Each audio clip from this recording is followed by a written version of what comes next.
Everyone, welcome to channel learn with ease. आज का topic है कैश फ्लो स्टेटमेंट का, जिसमें हम सॉल्व करेंगे question number 23 chapter 4 DK Goyal की बुक से class 12 accounts.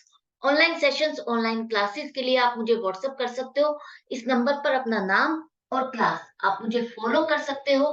Telegram channel learn with ease official, जहां पर आप अपने डाउट्स और कमेंट्स लिख करके भेज सकते हो। तो क्वेश्चन में दिया है कि आपको प्लांट एंड मशीनरी अकाउंट और एक्यूमुलेटेड डेप्रिसिएशन अकाउंट का बैलेंस दिया है और आपको बताना है कि ड्यूरिंग द ईयर हमें कितना डेप्रिसिएशन लगा। और दूसरा, आपको बताना है कि जो जो आइटम आपके कैश फ्लो स्टेटमेंट में आप शो करोगे वो क्या आएगी। परचेज किया है, सेल किया है, जो भी किया है वो आपको कैलकुलेट करना है, मिसिंग इंफॉर्मेशन निकालनी है। कैसे निकालोगे? जैसा कि मैंने लास्ट के क्वेश्चन से भी समझाया है कि आपको इन सबके अकाउंट्स बनाने हैं। प्लांट एंड मशीनरी तो आपको पता है कि ठीक है, इसका अकाउंट बना लोगे। ये एक्यूमुलेटेड डेप्रिसिएशन क्या है? एक्यूमुलेटेड डेप्रिसिएशन आपका है होता है वो डेप्रिसिएशन जो आप अपने एसेट्स पर डेप्रिसिएशन लगाते हो, डिडक्ट करते हो। आपको ये तो पता है ना, डेप्रिसिएशन हम दो जगह दिखाते हैं। एक तो आप खर्चे की तरह प्रॉफिट एंड लॉस अकाउंट में, दूसरा आप उस डेप्रिसिएशन को उस एसेट में से माइनस करते हुए बैलेंस शीट में दिखाते हो। यही करते हो ना? तो जो बड़ी-बड़ी कंपनीज होती है, जहां पर बड़े-बड़े प्लांट्स होते हैं, तो वो उस डेप्रिसिएशन को माइनस कर करके एसेट की वैल्यू नहीं दिखाती। वो क्या करती है, जितनी एसेट की उसने खरीदी है, जितनी वैल्यू से उसने कॉस्ट से उस एसेट को खरीदा है, उसको वो एक अलग अकाउंट में मेंटेन करती है, as a gross block show करती है। और जो डेप्रिसिएशन है, जितना वो लगाती जाती है हर साल लगाती जाती है, उसको वो ऐड करती जाती है। उसे हम क्या कहते हैं? Accumulated depreciation. मतलब अब तक इतना डेप्रिसिएशन इस मशीनरी पर हम लगा चुके हैं। जो मशीनरी की कॉस्ट आपको दिख रही है बैलेंस शीट पर, उस पर इतना डेप्रिसिएशन अब तक टोटल लग चुका है। तो वो जो डेप्रिसिएशन है वो आपका बैलेंस शीट में जो शो होता है, उसको हम जो टोटल कर रहे हैं, ये वो वाला अकाउंट है। अब यहाँ पर आपको ओपनिंग बैलेंसेस दिए हैं। ये ओपनिंग बैलेंस है 14,05,000। अब आप थोड़ा सा सोच के बताओ, ये डेबिट होगा या क्रेडिट होगा? ये आपका क्रेडिट होगा, क्योंकि आप ध्यान करो कि आप बैलेंस शीट में से, एसेट में से उस डेप्रिसिएशन को लेस करते हो, माइनस करते हो। तो एसेट आपकी डेबिट होती है, और अगर आप उसमें से माइनस कर रहे हो, इसका मतलब जो अमाउंट आप माइनस कर रहे हो वो क्रेडिट हो रही है। वो क्रेडिट हो रही है, इसलिए आप उसको माइनस कर रहे हो। वो अकाउंट आपका क्रेडिट हो रहा है। तो इसलिए यहाँ पर एक्यूमुलेटेड डेप्रिसिएशन जितना भी है, वो अमाउंट है जो आपको उस एसेट में से माइनस करना है। तो यहाँ पर इसका ओपनिंग बैलेंस क्या होगा? आपका क्रेडिट बैलेंस होगा 14,05,000। तो क्लोजिंग बैलेंस आपका डेबिट साइड पर आएगा 22,10,000। इतना क्लियर हो गया? अब आपने एक मशीनरी को बेच दिया है। एक मशीनरी 12,80,000 की बेच दी है, जिस पर आपने अभी तक पूरे साल का डेप्रिसिएशन लगाया था। पूरे साल का नहीं, पूरे टाइम का, जितने लाइफ ड्यूरेशन के लिए आपके पास ये रही। आपने जब खरीदी, उसकी कॉस्ट क्या थी? 12,80,000। उस पर आपने अब तक, जब से खरीदा और अब तक जो डेप्रिसिएशन लगाया है, टोटल डेप्रिसिएशन अब तक उस पर लग चुका है 5,30,000।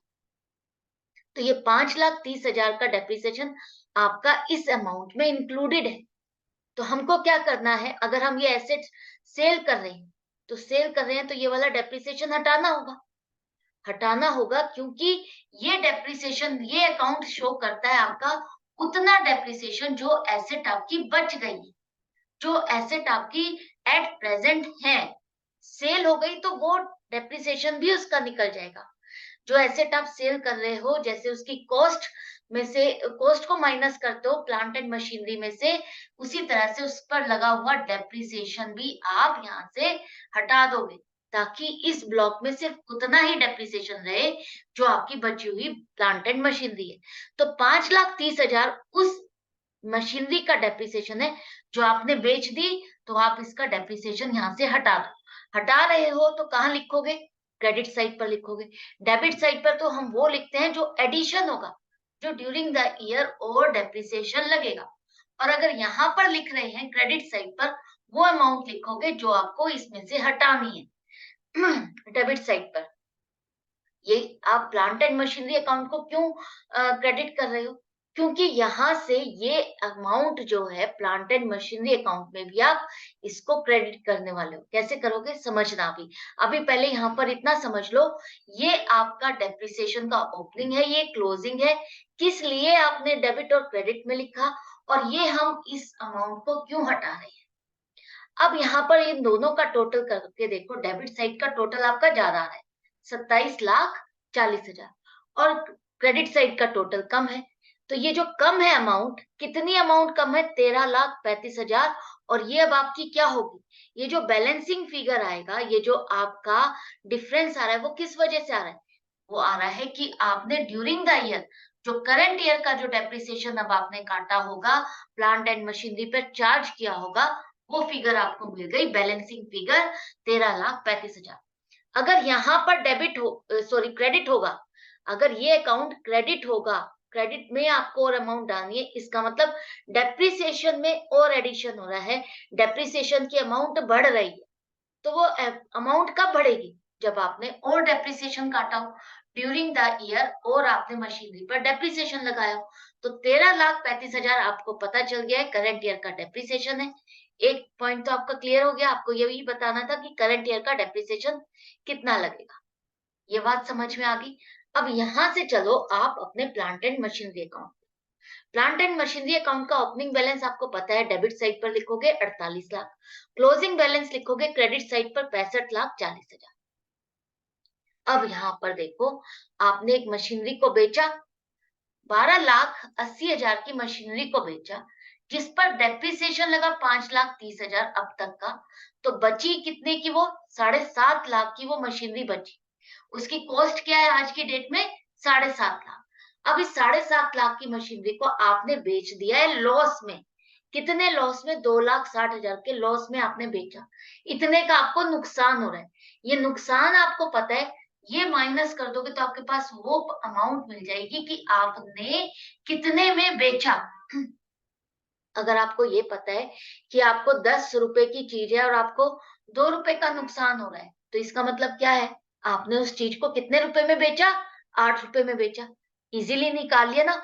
उसी तरह से यहाँ पर देखो, 7.5 लाख की मशीनरी है जिस पर आपको लॉस इतना हो रहा है, तो इसको आप माइनस करोगे और यहाँ पर ये जो अमाउंट आ गई है, इतने में आपने इस मशीन को बेच दिया। इतना पैसा आपको मिला, 4,90,000 रुपए आपको मिले, बैंक में पैसा आया। तो बाय बैंक अकाउंट 4,90,000 करोगे, इतना पैसा आपको मिल गया। क्लियर है?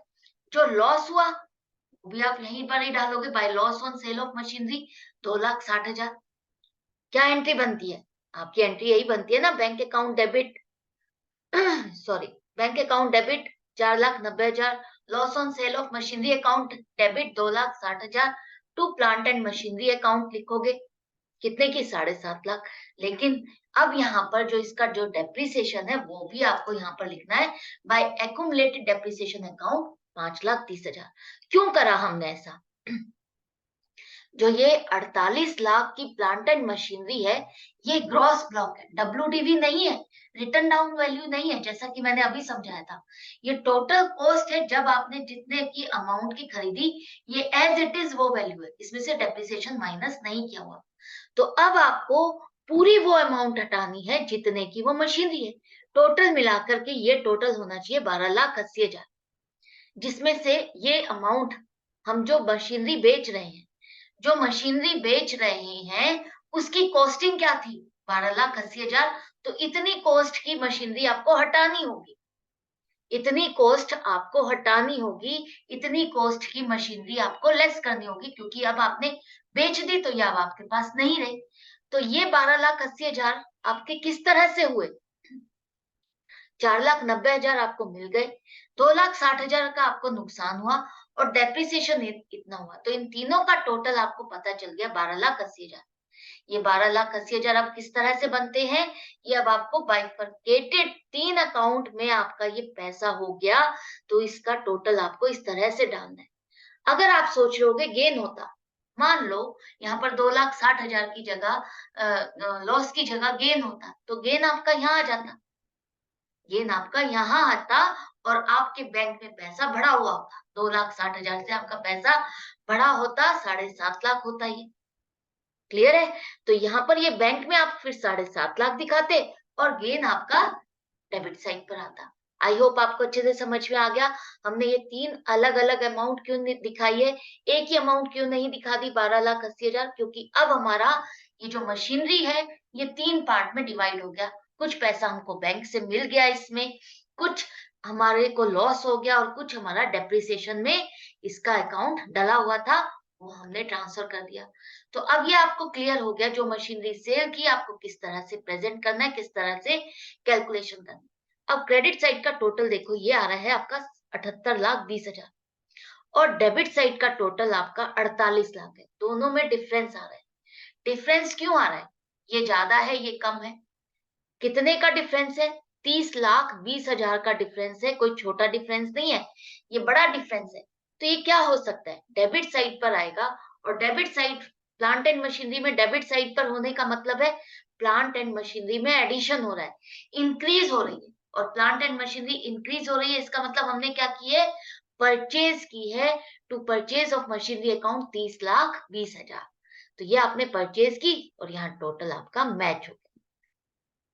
अब आपको पता चल गया ड्यूरिंग द ईयर आपने क्या परचेज किया, क्या सेल किया, क्या डेप्रिसिएशन लगा, सब कुछ आपको पता चल गया। अब आ जाओ कैश फ्लो स्टेटमेंट में। अब देखते हैं हमारी इस इंफॉर्मेशन में से क्या इंफॉर्मेशन कैश फ्लो स्टेटमेंट में जाएगी। इन्वेस्टिंग एक्टिविटीज में आपकी वो चीजें जाएगी जो आपने प्लांट एंड मशीनरी में खरीदा और बेचा है, वो चीजें जाएगी। तो जैसे कि आपने मशीनरी को परचेज किया 30,20,000, परचेज करते हैं एसेट तो कैश का आउटफ्लो होगा, माइनस करोगे 30,20,000। और एक एसेट जो आपने बेची उससे जो आपको पेमेंट मिली 4,90,000 सेल ऑफ मशीनरी, सिर्फ उतना लिखोगे कि आपको पैसा कितना मिला। लॉस और गेन कोई मतलब नहीं है, आपको सिर्फ देखना है आपको एसेट को बेच करके पैसा कितना मिला है, वो है 4,90,000, इतना ही इनफ्लो आया है। तो जो आपका कैश फ्लो स्टेटमेंट का इन्वेस्टिंग एक्टिविटीज में ये दो चीजें आप दिखाओगे। दूसरा आपका जो ऑपरेटिंग एक्टिविटीज है, आपको याद होगा जब हम कैलकुलेशन करते थे तो आपको adjustment for non cash and non operating item करना होता था, जिसमें कि हम ड्यूरिंग द ईयर जो डेप्रिसिएशन का खर्चा आपने अपने प्रॉफिट में से लेस किया है उसको वापस ऐड बैक करते थे। क्यों? क्योंकि ये नॉन कैश आइटम है। इसी तरह से जो loss on sale of machinery है, ये भी आपका नॉन ऑपरेटिंग आइटम है। नॉन ऑपरेटिंग आइटम है जिसे हम ऐड बैक कर देंगे 2,60,000। ये आपका इस एक्टिविटी से रिलेटेड नहीं है, ना ही आप उसको इन्वेस्टिंग एक्टिविटी में दिखाओगे। आप इसको कहाँ दिखाओगे? सिर्फ प्रॉफिट एंड लॉस अकाउंट में आपने दिखा दिया, उतना आपका जो नुकसान हुआ फायदा हुआ आपने दिखाया। लेकिन कैश फ्लो स्टेटमेंट में हम दिखाते हैं कितना पैसा आया और कितना गया, सिर्फ इतना दिखाओगे आप। तो आई होप आपको अच्छे से समझ में आ गया कौन सी दो चीजें आपकी ऑपरेटिंग एक्टिविटी में शो की जाएंगी और कौन सी दो चीजें इन्वेस्टिंग एक्टिविटी में दिखाई जाएगी। कैसे कैलकुलेशन करनी है, डाउट या कंफ्यूजन बिल्कुल नहीं रहा होगा। रहता है तो कोई बात नहीं, आप कमेंट सेक्शन में लिख करके पूछ सकते हो और प्रैक्टिस आपको जारी रखनी है, हर क्वेश्चन को प्रैक्टिस करना है क्योंकि हर क्वेश्चन आपको कुछ ना कुछ नया सिखाएगा। मिलूंगी मैं नेक्स्ट वीडियो में नेक्स्ट क्वेश्चन के साथ। Good bye and take